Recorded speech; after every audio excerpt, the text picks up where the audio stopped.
తెలంగాణ ఉద్యమాన్ని ఎగదోసింది వైఎస్సేనని గాలి ముద్దుకృష్ణమనాయుడు అన్నారు. 40 మంది ఎమ్మెల్యేలతో సంతకాలు పెట్టించింది రాజశేఖర రెడ్డినని పేర్కొన్నారు. సిడబ్ల్యూసీ ప్రకటనను వైకాపాకు ముందే లీక్ చేయడంతో ఆ పార్టీ రాజీనామా నాటకాలను తెరలేపిందని ఆరోపించారు. అధికార పక్ష నేతలు ఇతర పార్టీలపై విమర్శలు మానుకోవాలని మరో నేత సోమిరెడ్డి హితవు పలికారు. కొత్త రాజధాని కోసం చంద్రబాబు చేసిన ప్రతిపాదనను దిగ్విజయ్ సరికాదంటుంటే ఆయన ముందున్న ప్రణాళిక ఏమిటో చెప్పాలని డిమాండ్ చేశారు.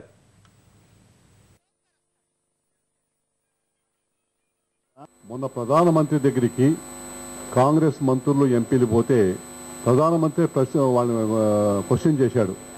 ఏమయ్యా, మీరు ఆ రోజు చంద్రబాబు నాయుడు ముఖ్యమంత్రి ఉన్నప్పుడు 99లో ఆయన గెలిచిన తర్వాత సిఎల్పి లీడర్గా ఉన్న రాజశేఖర రెడ్డి గారు ఆ రోజు తెలంగాణలో ఎలక్ట్ అయిన ఎమ్మెల్యేలతో ఫోరం పెట్టించి వాళ్ళ 40 మంది సంతకం పెట్టించి ఆయన కూడా సంతకం పెట్టి మా దగ్గరికి పంపించాడు కదా, ఆ లెటర్ అని చెప్పి చూపించాడు. ఆ రోజు నుంచి మీరు ఈ యొక్క తెలంగాణ డిమాండ్ పెట్టింది మన పార్టీ వాళ్లే. ఇప్పుడు మీరు వచ్చి వద్దని చెప్పి ఎట్టంటారు, ఆ రోజు ఎందుకు మీరు అపోజ్ చేయలేదు అని ప్రధానమంత్రి క్లారిటీ కూడా చెప్పడం జరిగింది.